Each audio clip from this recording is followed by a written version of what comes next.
안녕하세요. 얼마 전에 제가 정말로 배꼽 빠지는 일을 겪어서 그걸 다른 사람들과도 나누고 싶어서 이렇게 사연을 써봅니다. 이혼한 지 몇 년 됐는데 정말 오랜만에 전 남편과 시모를 만나고 얼마나 웃었는지 지금부터 그 이야기를 들려드릴게요. 저는 30대 후반으로 자영업자예요. 전 남편과 제가 만난 건 정말 악연 중의 악연이었다고 생각해요. 그게 인연이었다면 그런 어이없는 결말을 맞이할 리가 없으니까요. 남편과는 와인 동호회에서 만났어요. 저는 제 일과 관련된 것 때문에 와인 동호회에서 가볍게 와인에 대해 알아보려 한 거고 남편은 뭐 좀 있어 보이니 가입한 것 같더라고요. 물론 그때는 그런 생각은 못했고 그냥 다양한 데 관심 많은 사람인가 보다 했죠. 남편은 안목이 좋았어요. 아니, 비싼 걸 보는 눈이 좋았죠. 단순히 허영 때문이 아니라 중고등학교 다닐 때까지는 그래도 집안에 돈이 좀 있었대요. 그런데 건축업 경기가 안 좋았던 때가 있잖아요. 그때 다 망하고 힘들게 살았다고 하더군요. 그런 거 보면서 참 열심히 사는 것 같아 보여 마음이 갔죠. 저는 스스로 무언가를 이룰 수 있는 사람을 좋아하거든요. 제가 저 스스로 창업해서 가게를 세웠듯이 제 반려자도 그런 사람이었으면 좋겠다고 생각했거든요. 그렇게 저희는 가까워졌고 결혼 이야기도 오갔어요. 그런데 결혼을 앞두고 안 좋은 일이 생겼어요. 너 진짜로 우리 아들이랑 결혼할 거니? 우리 집이 아무리 망했다 해도 어떻게 급이 안 되는 너 같은 애랑 결혼을 시켜? 집안이 좋기를 하니 학력이 좋기를 하니 네가 양심이 있으면 우리 아들 놔줘야지. 이렇게 붙들고 있을 게 아니라. 결혼 전에는 그렇게 살갑게 굴며 교양 있어 보이던 깡마르고 왜소했던 시모는 결혼 이야기가 오가기 시작하자 노골적으로 저를 싫어하는 내색을 숨기지 않고 드러냈어요. 솔직히 기분이 정말 더럽고 짜증났죠. 이미 상견례까지 다 한 마당에 파토를 놓으려는 거예요. 그래서 어쩌고 싶으세요? 이미 상견례하고 날까지 받아놨는데 이렇게까지 마음에 안 드시면 그냥 제가 파혼해 드릴게요. 굳이 저도 매달릴 생각 없고요.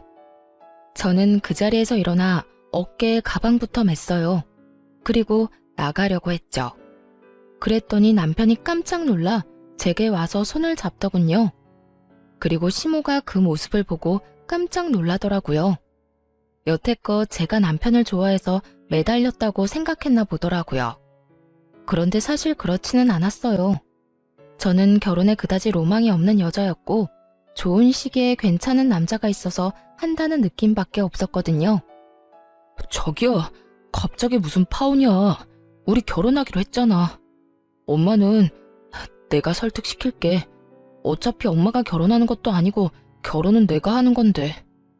근데 부모님 반대하는 결혼해서 잘 되는 부부 못 봤어. 네가 부모님 설득시키던지 나를 놔주던지 둘 중에 하나 선택해. 그 말만 남기고 돌아섰죠. 그런데 저녁 내내 어떻게 시모를 구워 삶았는지 결국 그날 저녁에 찬성표를 받아왔더군요.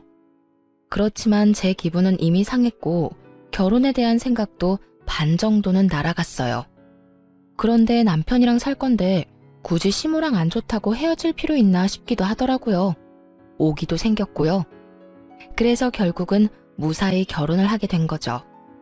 적어도 이때 그런 거 다 포기하고 헤어졌더라면 제가 그런 치사하고 더러운 꼴은 안 보는 건데 말이죠.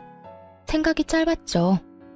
그렇게 결혼을 하기로 결정이 된 상태에서도 시모는 여전히 저를 탐탁지 않게 보더군요. 자기가 생각한 틀이 있는데 거기에 맞지 않는다고 생각하니 모든 게 마음에 안 들어 보였겠죠. 그렇게 모든 것이 엉망인 채로 결혼식 날이 다가왔어요. 기분은 싱숭생숭했어요. 좋다가도 기분이 다운되고 기분 나빴다가도 곧 좋아지는 상황의 연속이었어요. 그런데 시모가 결국은 결혼식장에서 친정어머니에게 기분 나쁜 티를 내더군요. 그것도 아주 무식하고 예의 없는 단순한 방식으로요. 친정엄마가 생글생글 웃으며 시모와 인사를 나누려고 가까이 다가갔을 때였어요. 아직 하객들은 오지 않는 준비 시간이었는데 시모가 그런 친정어머니를 위아래로 훑어보더니 한숨을 푹 쉬더군요. 친정어머니도 어느 정도 사정은 알고 있었지만 그래도 끝내는 찬성해줬으니 좋은 마음으로 인사를 건네려고 다가간 거였어요. 사부인, 안녕하세요. 잘 지내셨죠? 그쪽 눈에는 내가 지금 잘 지내 보여요? 얼굴에 주름지고 표정 완전히 간 건 안 보여요? 네? 웃는 얼굴에 침 뱉기도 어려운 법인데 시모는 그 어려운 걸 참 쉽게도 하더군요. 몰라서 묻는 거예요? 아니면 알고도 사람 속 뒤집어 놓으려고 묻는 거예요? 지금 딱 봐도 기분 나빠 보이지 않아요? 그쪽은 즐겁겠죠. 우리 아들만한 사위도 또 없으니까. 그런데 나는요, 며느리 될 애가 너무너무 마음에 안 들어요. 집안이 좋기를 하나, 학력이 좋기를 하나, 그렇다고 키만 몰대같이 크고 덩치도 크고 예쁜 구석이 하나도 없어요. 어디 내놓기도 부끄럽고 며느리라고 말하고 다니기도 부끄러울 지경인데. 제가 화가 나서 나서려는데 그때 친정엄마가 저를 막아섰어요. 그리고는 곱게 화장된 얼굴로 교양 있게 웃고는 시모에게 말하더라고요. 그렇게 생각하셨다니까 다행이네요. 뭐가 다행이에요? 내 말 못 들었어요? 아니요, 잘 들었으니까 하는 말이죠. 왜냐면 부끄럽기는 저희도 피차일반이라서요. 그런데 사부인께서는 참 용감하시기도 하네요. 그런 말 입 밖으로 내는 게 아무래도 부담스러우실 텐데. 그런 기색도 없이 생각나는 대로 말하는 거 보니 역시 대단하신 분이네요. 저 같으면 제 얼굴에 침 뱉는 짓은 안 하고 싶으실 텐데. 하긴 이미 더러운데 더러운 거 좀 더 묻는다고 더럽지 않은 게 되지는 않죠. 저는 친정엄마의 그 말에 속으로 터지려는 웃음을 막았고 시모는 그게 무슨 말인지 이해를 못하더군요. 그게 무슨 말이에요? 누가 더럽다는 거예요? 무슨 말을 해도 이렇게 빙빙 돌려서. 어머, 기분 상하셨어요? 이상하네요. 저는 사부인 하신 말씀 그대로 다시 포장해서 들려드린 것밖에 없는데. 그럼 못 알아듣는 사부인을 위해 정리해드릴게요. 제 딸 모자라다고 핍박하기 전에 당신 자식부터 보라는 말이었죠. 아니, 우리 아들이 뭐가 모자란데요? 지금이야 우리 가세가 좀 기울어서 그렇지. 우리 아들 내가 뭐든 고급으로 키웠어요. 시장 바닥에서 굴러먹던 인간들이 키우던 애랑은 차원이 다르다고요. 어릴 때 고급으로 키우면 뭐해요? 지금 그래서 우리 사위가 고급인가요? 이상하죠? 돈도 제 딸이 더 많이 벌고 결혼식 끝내고 돌아갈 신혼집도 제 딸이 결혼 전에 이미 사놓은 집인데 그 고급으로 키운 값은 언제쯤 볼 수 있나요? 사실 결혼 당시에 제가 이미 집이 있었기에 남편은 몸만 들어오면 되는 상황이었거든요. 이럴 때 돈이라도 보태주면 좋은데 남편이 모아둔 돈도 없어서 그냥 결혼하게 된 거죠. 친정어머니는 그걸 마음에 두고 있던 모양이었어요. 하지만 제 능력이 있어서 그렇게 하는 거고 제가 무리해서 해가는 게 아니라서 그나마 이해해 주신 거고요. 아무것도 안 해오는 사위를 웃는 얼굴로 탓하는 친정어머니를 보고는 시모도 더 이상은 할 말이 없었던 모양이에요. 뭐 팩트로 까면 할 수 있는 말이 없기는 하죠. 시모는 자기에게 불리한 상황이라 느꼈는지 저와 친정어머니를 한 번씩 째려보더니 휙 하고 먼저 나가버리더군요. 뭐 잘난 게 있다고 콧대가 저렇게 높아? 사돈지간에 교양도 없이. 내 딸이 훨씬 아깝다 이 양반아. 친정엄마는 시모가 나가고 한 바가지 욕을 퍼붓더군요. 감정이 많이 상하셨더라고요. 엄마, 진정해. 어차피 시어머니랑 사는 것도 아니고 남편이 나한테 잘해주니까 괜찮아. 그 사람이 저 반대해도 결혼하겠다고 강행했으니 알아서 방패막이 잘해주겠지. 저는 언제나처럼 남편을 믿고 있었어요. 결혼식은 무사하게 끝났지만 양가 부모님들의 감정은 정말 최악으로 치닫고 있었어요. 앞으로 두 가족이 함께 볼 일은 없겠구나 하는 생각이 들었죠. 저는 결혼식이 끝나고 남편과 같이 살게 되면 시댁과의 교류는 거의 없을 거라고 생각했어요. 저도 시모도 서로 안 좋아하고 별로 가까이 하고 싶어 하지 않는데 굳이 만나야 할 일이 있을까 싶었거든요. 그런데 웬걸? 시모는 무슨 일이 있을 때마다 저를 불렀어요. 시댁에 크고 작은 행사 있을 때 있잖아요. 친척 누가 결혼을 한다거나 장례식장에 가야 한다거나 혹은 하다못해 복날, 동짓날 같은 날에도 꼭 부르더군요.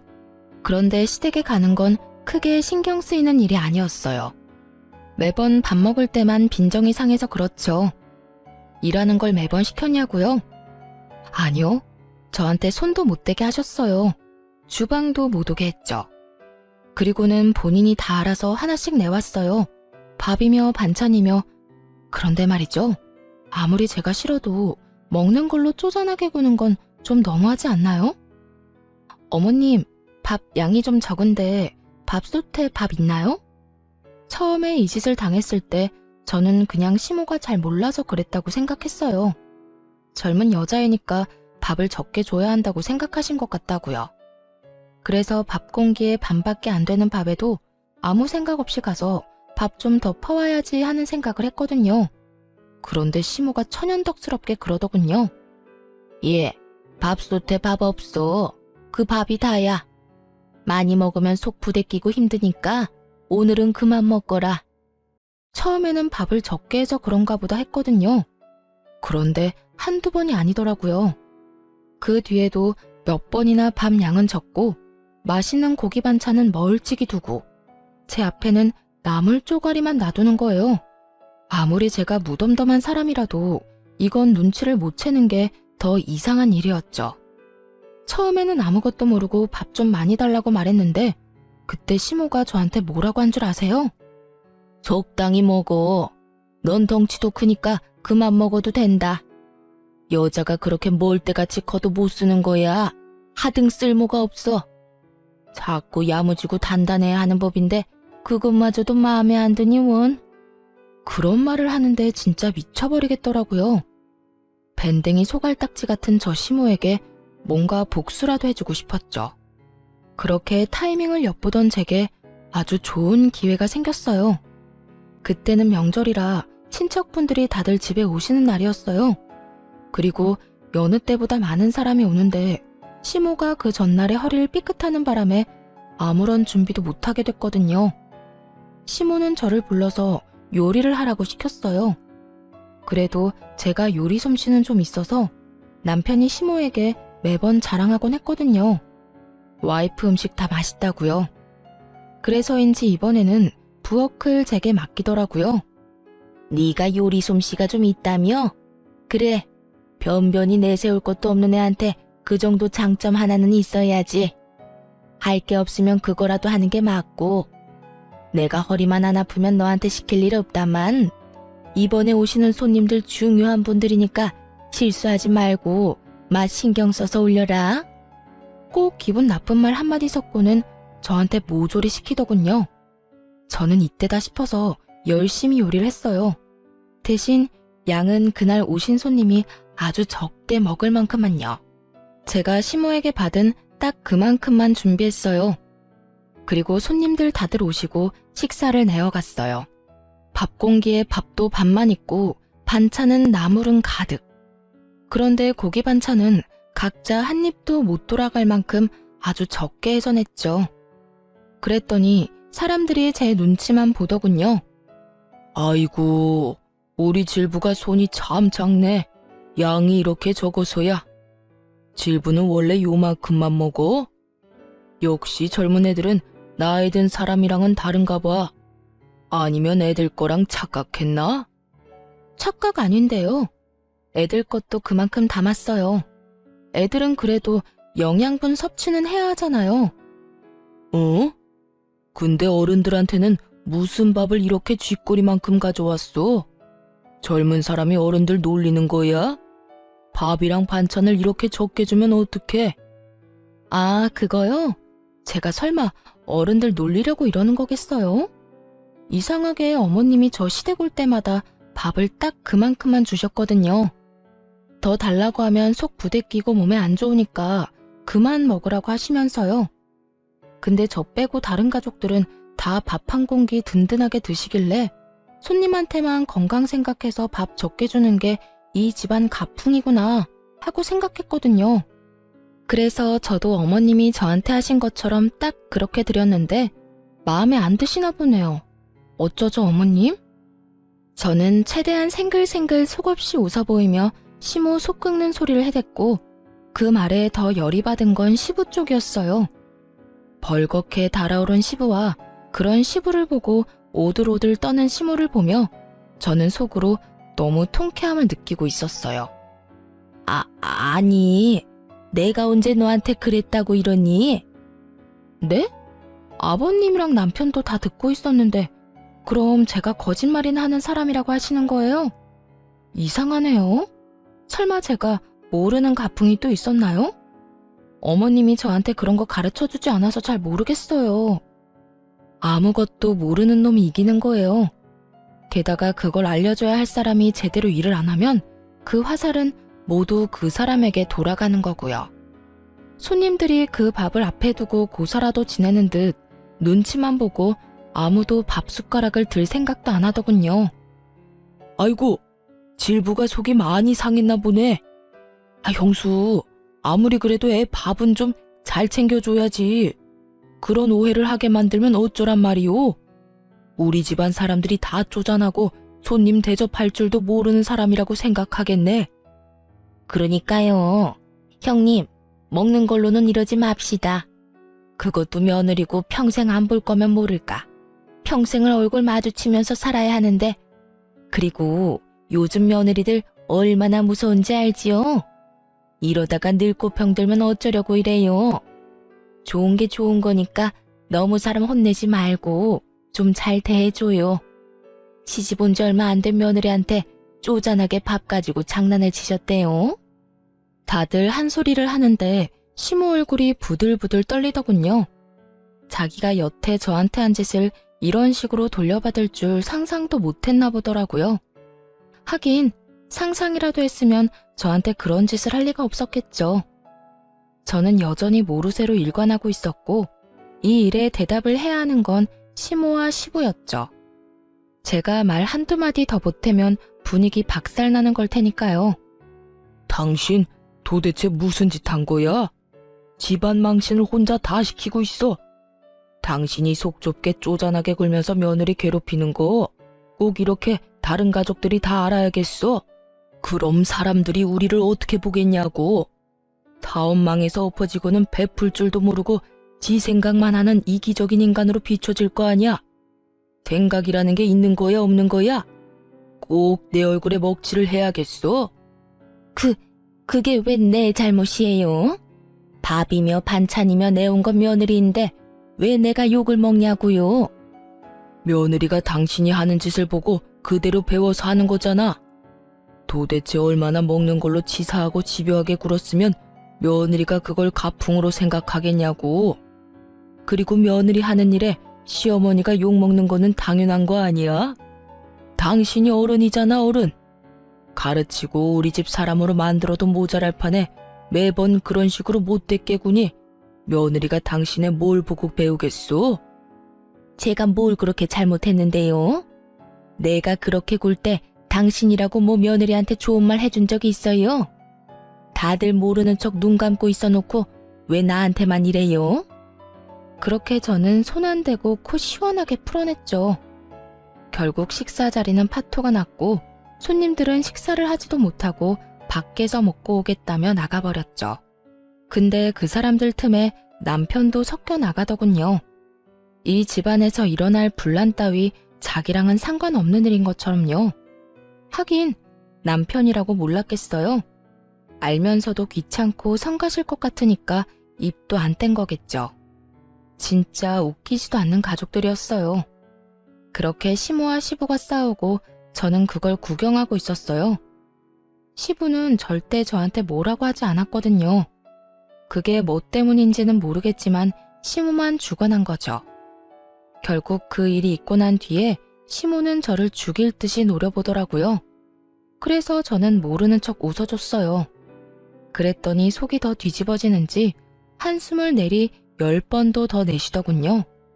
그러게 왜 처음부터 얌전한 사람을 건드리냐고요. 그것도 치사하게 먹는 거 가지고. 그날 이후로는 시모가 주는 밥은 보봉밥으로 변했어요. 적어도 음식으로 장난치는 일은 사라졌죠. 불편한 사이가 됐지만 한 번은 거쳐야 할 일이라고 생각했거든요. 싸우면 오히려 편해지는 경우도 있으니까요. 서로 안 맞다 싶으면 그냥 싸우고 서로 안 보면 그만인 거예요. 그렇게 저와 시모는 차근차근히 멀어지고 있었어요. 시모가 가만히 있을 거라고 생각하지는 않았는데 다시 저한테 시비를 걸 거라고는 생각은 안 했거든요. 그런데 다른 쪽으로 저를 내치려고 준비 중이었더라고요. 가족들 앞에서 수치를 당하고 망신을 당한 날 이후부터 바깥 생활을 못하고 있다고 들었거든요. 그게 분하고 열받았는지 남편을 통해 공격을 해오더군요. 아들, 내가 정말 이렇게 살아야겠니? 우리 힘든 시간 거쳐오면서도 너 키우는데 수만 가지 노력을 다했어. 그런데 네가 데려온 저 여자가 나를 구박하고 핍박하고 저번에 식사 자리에서 그런 것도 일부러 나한테 욕먹이려고 그런 게 틀림이 없어. 저 큰 덩치로 사람을 못 살게 구는데 이 엄마는 이제 더 이상 쟤를 며느리라고 생각할 수가 없어. 너도 봤잖니? 네 아버지한테 억울한 욕 먹고 있는데도 자기는 나 몰라라 하고 있던 거.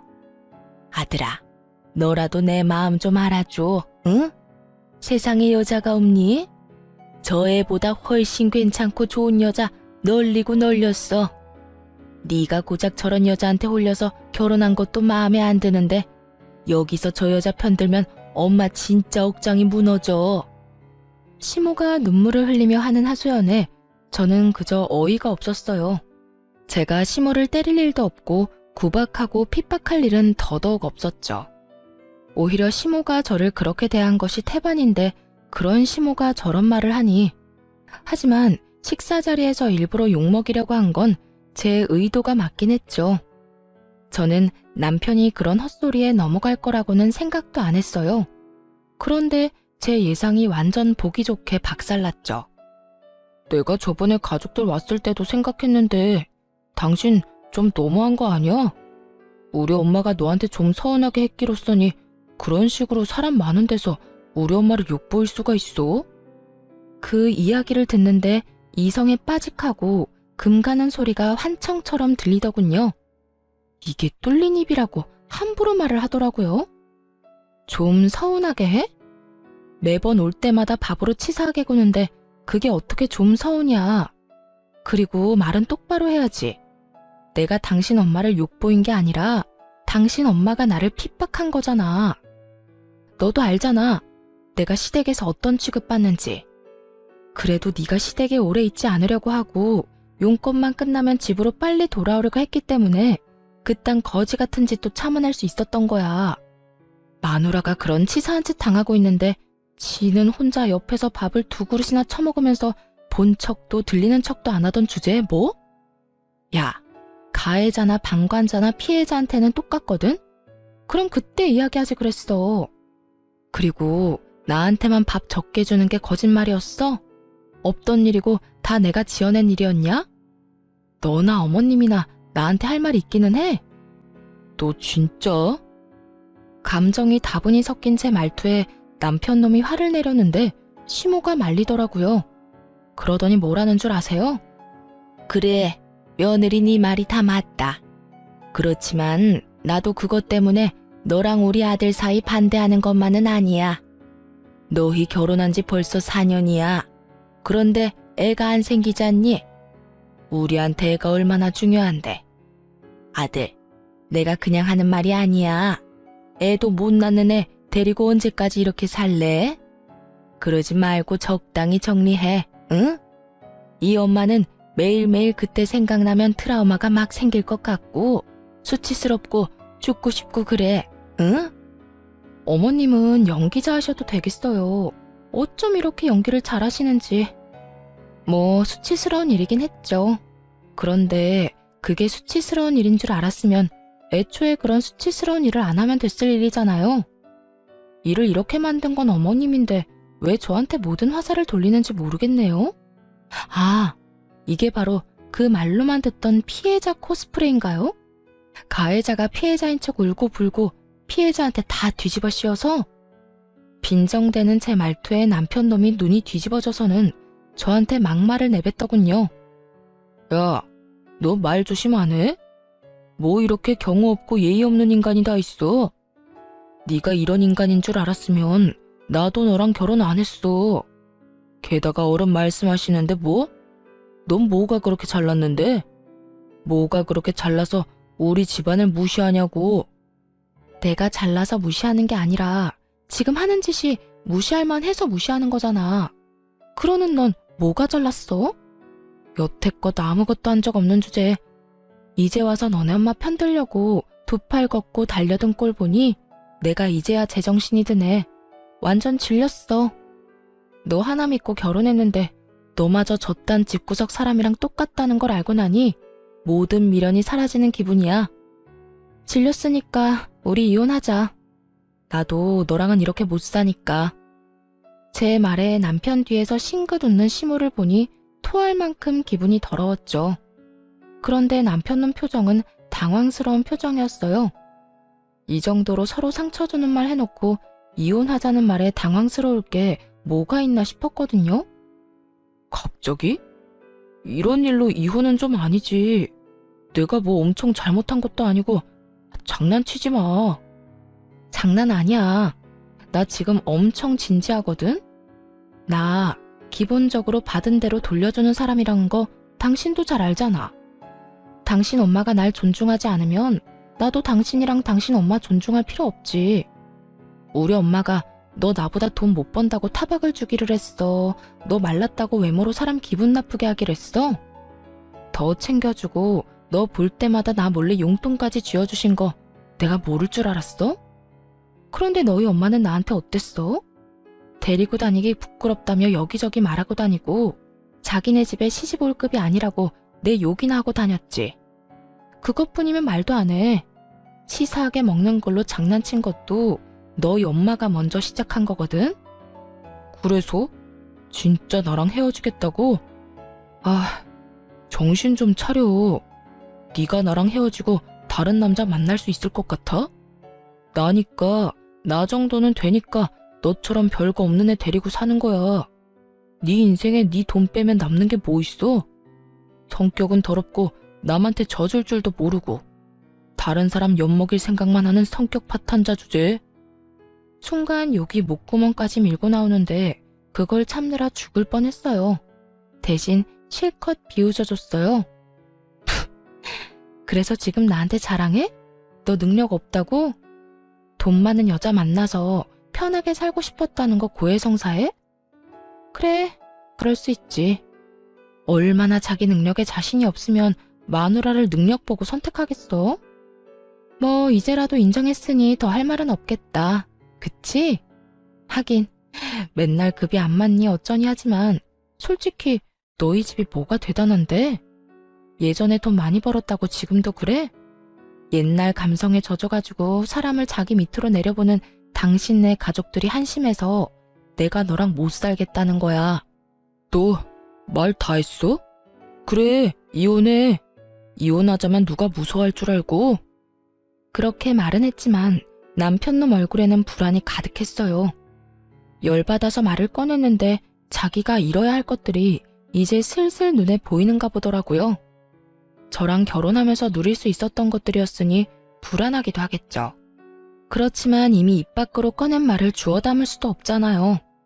그런데 그 와중에도 시모는 싱글벙글 웃고 있더군요. 아들이 이제부터 어떤 꼴로 살지는 예상도 못하고 그저 며느리 치웠다는 생각에 즐거워하는 것 같았어요. 그렇게 이혼하게 됐어요.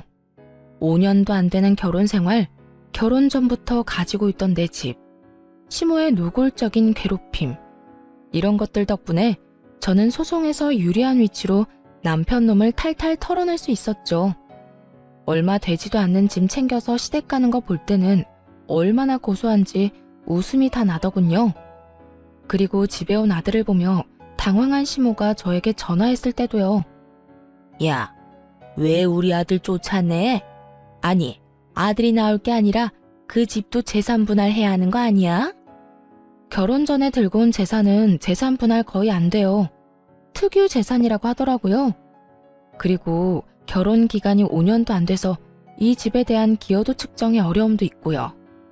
뭐 제 입으로 말하기 입만 아프고 설명해도 못 알아들으실 것 같으니까 본인들 변호사한테 물어보세요. 그러면 빠르고 정확하게 왜 그 사람이 소송에서 졌는지 알려줄 거예요.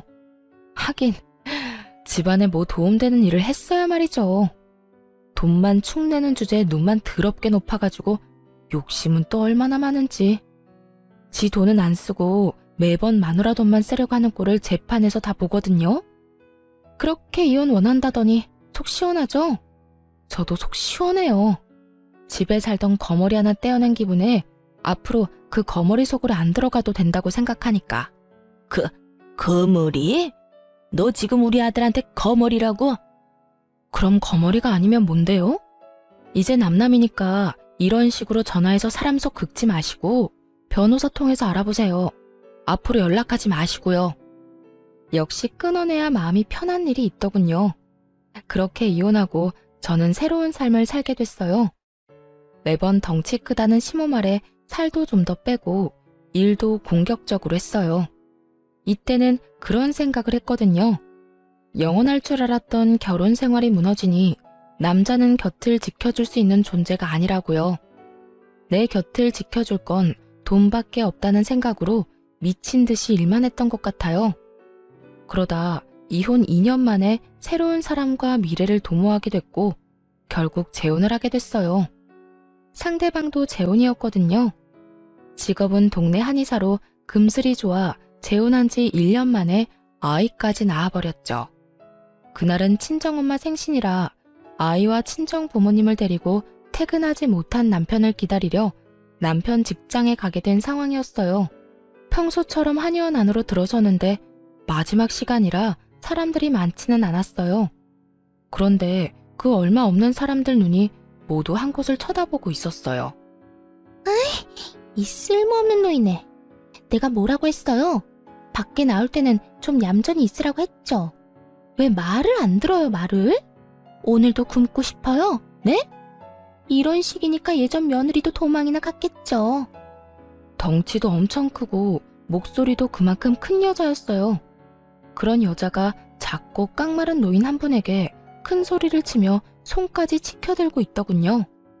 우리가 보는 앞에서 손찌검을 하진 않았지만 버릇이라는 게 행동으로 나오는 거잖아요. 한 소리 듣는 노인은 몸을 연신 움츠리며 몸을 둥글게 많은 행동을 보이며 자기가 얼마나 자주 이런 일을 당했는지 몸소 몸으로 보여주고 있더군요. 뭐 저런 사람이 있지 싶었어요. 그런데 그렇게 맡고 있는 사람 모습이 어딘지 묘하게 눈에 익더라고요. 그리고 그 옆에 앉은 남자 옆모습을 보고서야 그게 전 남편과 전 시모라는 걸 알아챘어요. 저는 친정엄마와 아이를 뒤쪽 잘 안 보이는 곳에 앉도록 만들고 그 사람들이 하는 짓을 쳐다봤어요. 아들아, 오늘은 나도 진료를 좀 봐야 해. 허리랑 다리가 쑤셔서 죽을 것 같은데 왜 진료를 못 보게 하니? 아들, 네가 며느리한테 이야기 좀 해줘봐. 시모가 아들에게 매달려 애처로운 눈으로 부탁을 하는데도 전 남편 놈은 그런 시모 눈길을 고갯짓 한 번으로 슥 피해버리더군요. 그리고 그 틈을 놓치지도 않고 그 성량 좋은 며느리가 소리치더군요. 어머님, 제가 말씀드렸잖아요. 어머님 그 병 늙어서 아픈 거라고. 늙는데 무슨 약이 필요해요? 그리고 오늘은 제 진료가 있다고 말씀드렸잖아요.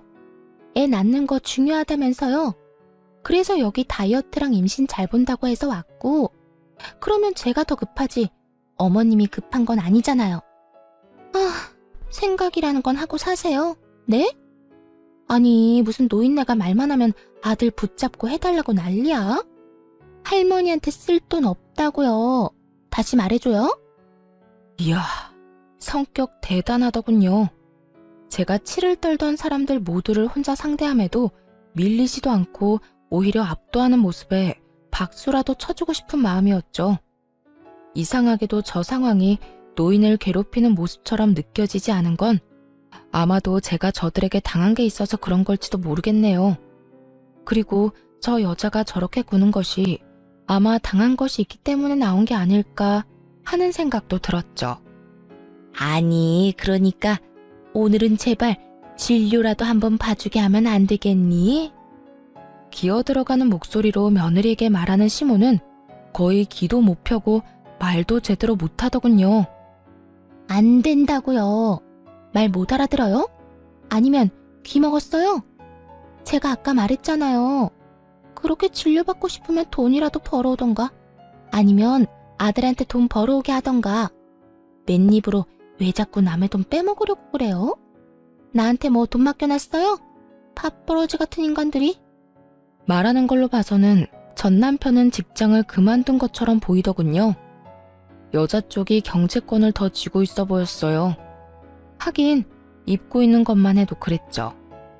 며느리라는 여자는 눈살 찌푸릴 정도로 명품 도배를 한 상황인데 시모는 제가 몇 년 전에 봤던 옷들을 여전히 입고 있었거든요. 게다가 관리도 제대로 안 되는지 다 쭈그라게 돼서 정말 보기 안타까울 정도의 수준이었거든요. 게다가 며느리가 한번 큰 소리 내자 움찔하며 어깨를 움츠리는 모습을 보니 한두 번 당한 건 아닌 것 같았어요. 게다가 시모 움직임에 그 며느리도 같이 반응하더군요.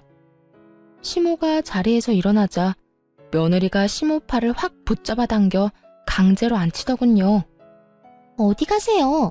가만히 있으란 말 못 들었어요?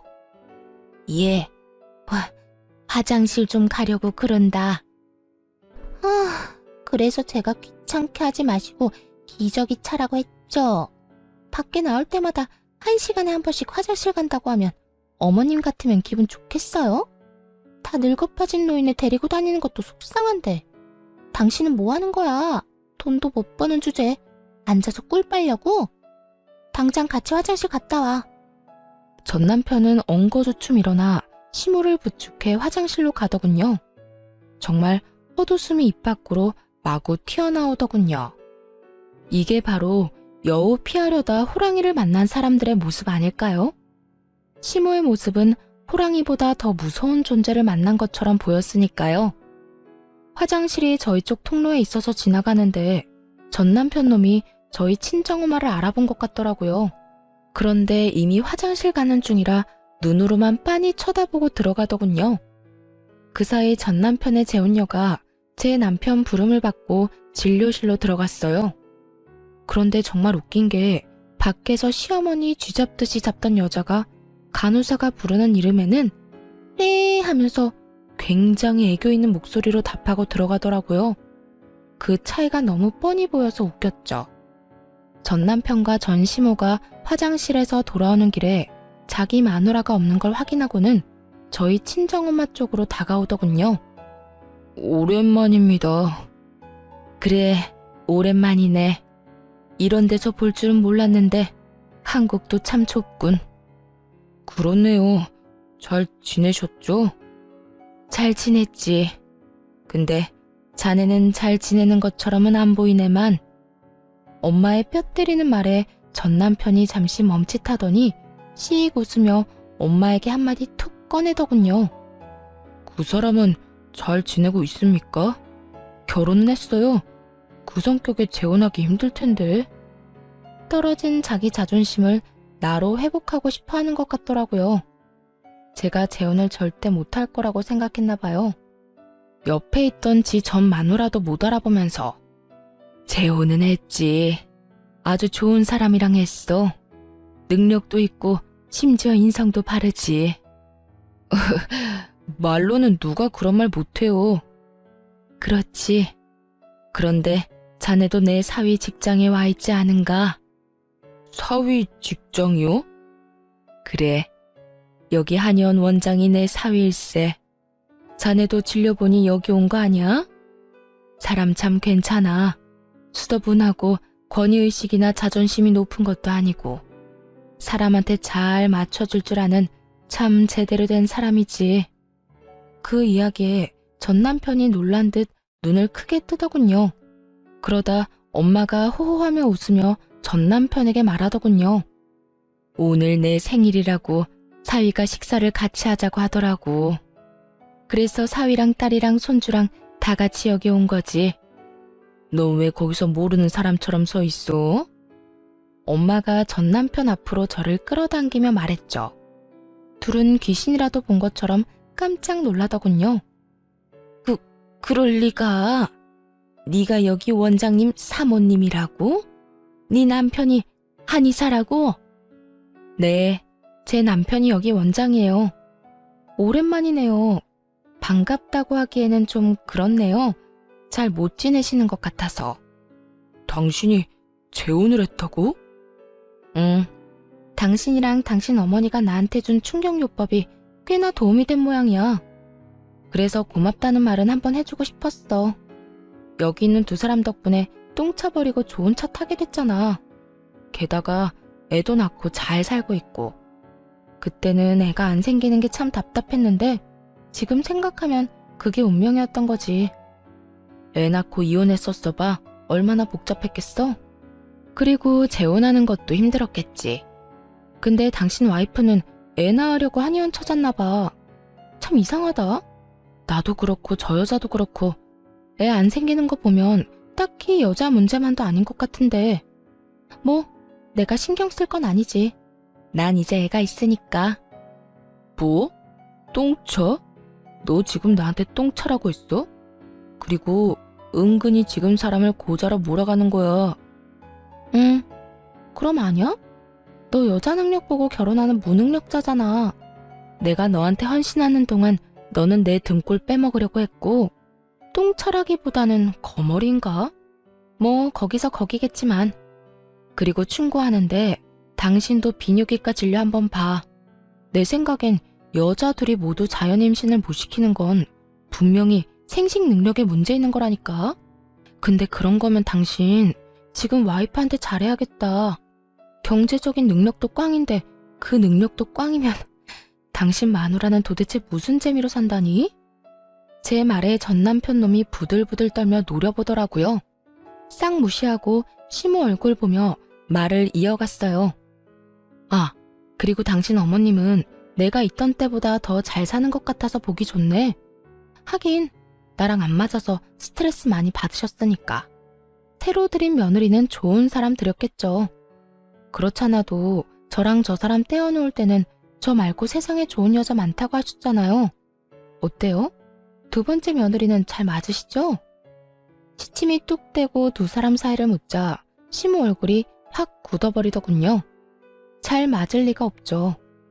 그렇게 구박을 당하고 있는데 그런데 시모가 순간 얼굴이 확 일그러지더군요. 아, 아가, 미안했다. 내가 왜 그런 짓을 저질렀는지 모르겠어. 요즘 내가 어떻게 사는지 아니? 아들놈이 새로 데려온 여자가 나를 구박하고 핍박하고 우리 집 재산도 다 가져가고 내가 지금 전현 감시 때문에 하소연할 곳도 없어서. 어머니, 그만하세요. 여기서 뭐 하시는 거예요? 뜬금없이 울며 저에게 동정표를 사려던 시모에게 전 남편이 확 소리를 지르더군요. 그런데 시모도 지지 않고 더 화를 내더군요. 아까 쭈그려 있을 때 모습과는 사뭇 달랐죠. 왜 화내? 네가 저런 여자만 안 데려왔어도 내가 이런 꼴로 다닐 일도 없었어. 어떻게 여자를 데려와도 저런 걸 데려와? 목청은 커서 사람 질리게 만드는 데다가 밥도 못 먹게 해. 돈도 못 쓰게 해. 이 나이에 집에서 식모질이나 해. 그리고 너는 아까도 나 괴롭히는 애한테 하지 말라는 말도 못해. 너 대체 무슨 약점 잡힌 거야? 약점 잡힌 거 아니에요. 그리고 어머니가 그런 말 하시면 안 되죠.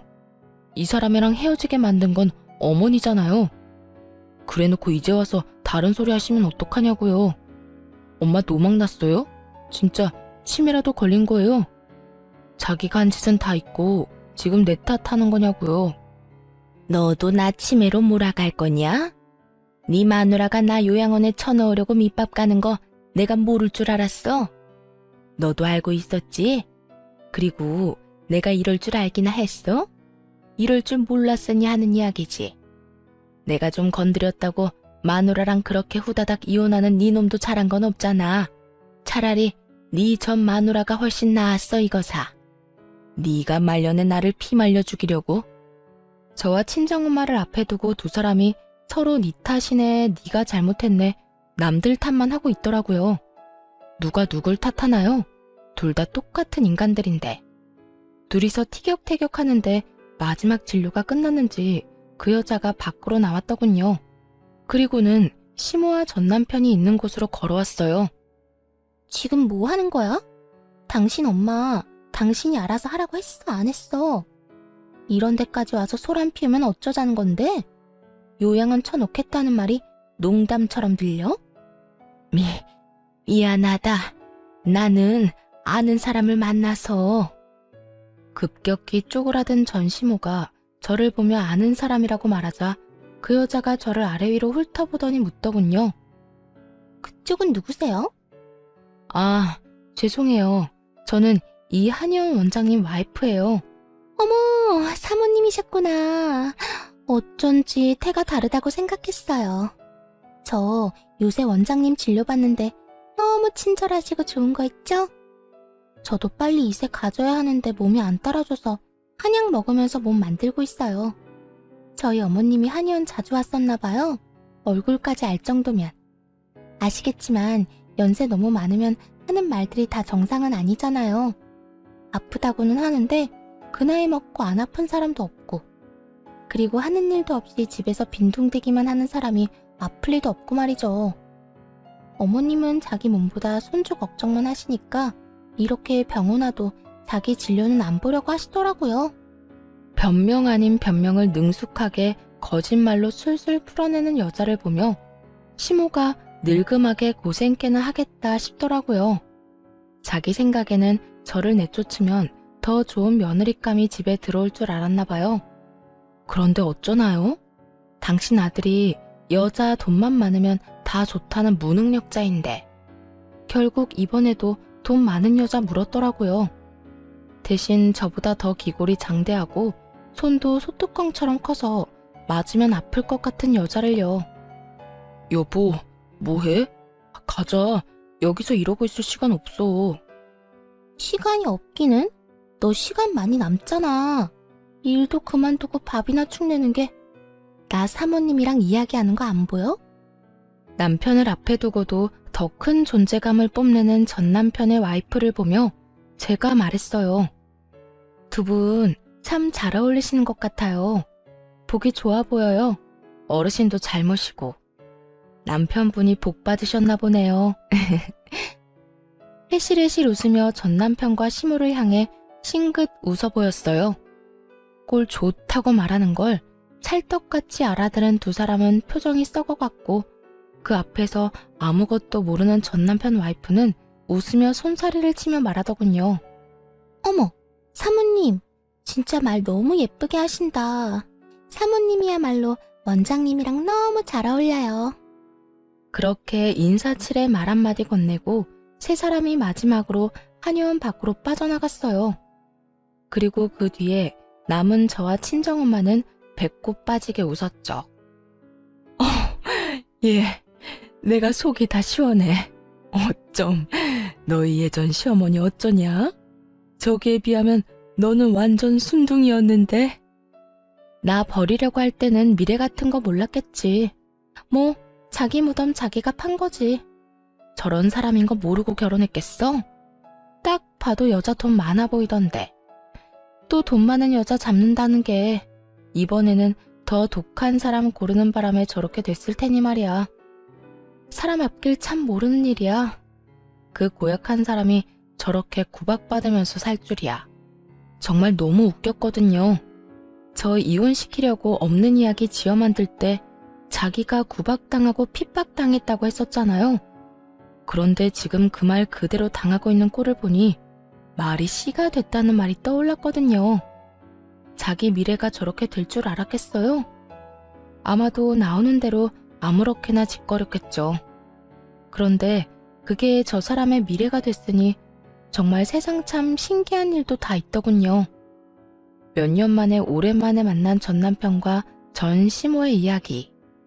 재미있게 들으셨을지 모르겠네요. 제 생활이 요즘 안정적이고 편안하다 보니 이제는 이 사람들 이야기도 그저 웃으며 넘기는 일이 됐네요. 얼마 전 겪은 이 배꼽 빠지는 일을 다른 사람들과도 나누고 싶어 사연을 썼어요. 지금까지 긴 글 읽어주셔서 감사합니다. 행복하세요.